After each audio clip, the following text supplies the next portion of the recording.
Hai Ma, apa kabar? Senang bisa jumpa lagi. Kenapa kadang wanita sedih tanpa sebab?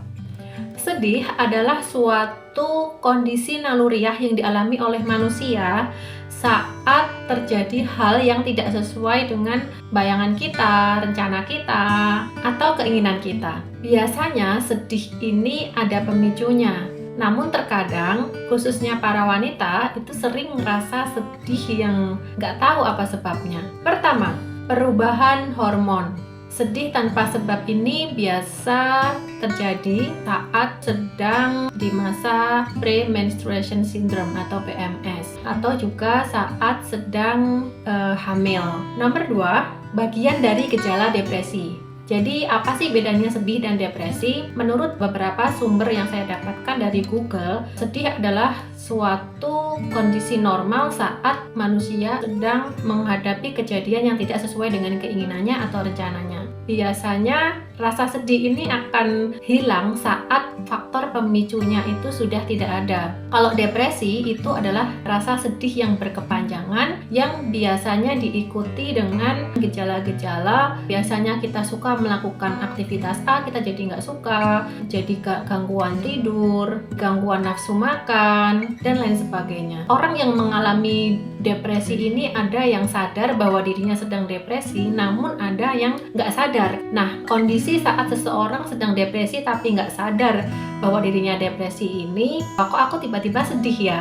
Yang ketiga, memori buruk atau trauma di masa lalu. Mungkin hampir semua orang pernah punya memori buruk atau mengalami trauma. Namun, ada sebagian orang yang bisa menerima dan akhirnya berdamai dengan trauma atau memori buruk itu, tapi ada juga sebagian orang yang nggak bisa berdamai.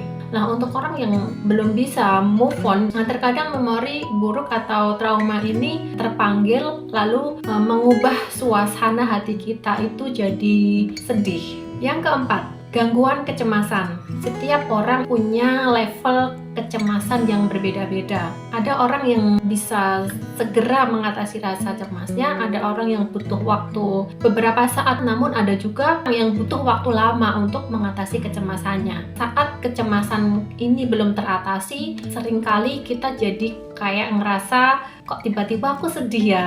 Nomor 5, perasaan kehilangan. Biasanya ketika perasaan kehilangan ini sudah terjadi lama dan kita belum mengikhlaskan, akan membuat kita tiba-tiba jadi ngerasa sedih. Kalau hilangnya baru-baru aja, kita masih aware ya, oke, aku sedih karena rasa kehilangan. Tapi kalau peristiwanya udah terjadi bertahun-tahun, terus tiba-tiba ada lintasan gitu, aduh aku kok tiba-tiba jadi sedih ya. Berikutnya, cara mengusir rasa sedih tanpa sebab. Terus gimana nih saat kita kok tiba-tiba ngerasa sedih, terus kita harus ngapain nih? Pertama, akui kalau kita lagi sedih.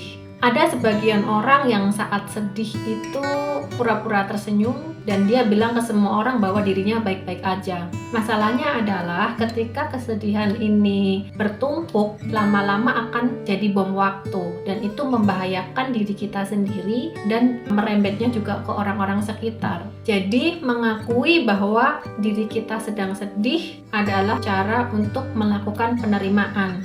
Yang kedua, renungkan apa yang membuat kamu sedih. Saat kita ngerasa, aku nggak tahu nih kok kenapa bisa sedih, kita butuh waktu untuk merenungkan. Kira-kira aku kenapa ya kok bisa sedih? Apa aku sedih karena ketrigger oleh kondisi A, kondisi B, atau yang lainnya? Yang ketiga, dekatkan diri dengan Tuhan. Beribadah bisa membuat kita merasa tenang. Atau ketika kita berdoa bisa sekalian curhat nih sama Allah apa yang sedang kita rasakan. Buat sebagian orang ini adalah cara teraman dan paling ampuh.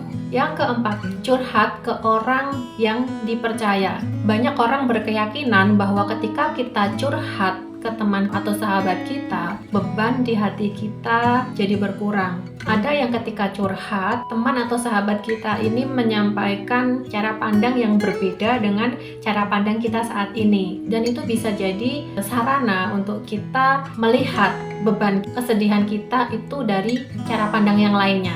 Keenam, menulis jurnal atau menulis di media sosial.